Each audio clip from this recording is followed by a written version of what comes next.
Good evening everyone. मैं doctor Bhaskar Gupta tooth cosmic से।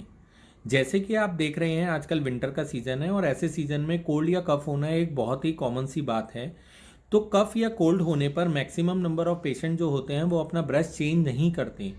तो उस ब्रश के अंदर मौजूदन बैक्टीरिया जो कि आपके कफ़ और कोल्ड के दौरान बैक्टीरिया पैदा हो जाते हैं उसके यूज़ करने पर वो आपको दोबारा बीमार कर सकते हैं। तो यदि आपको कोल्ड या कफ हुआ है तो कृपया करके अपना ब्रश चेंज करिए।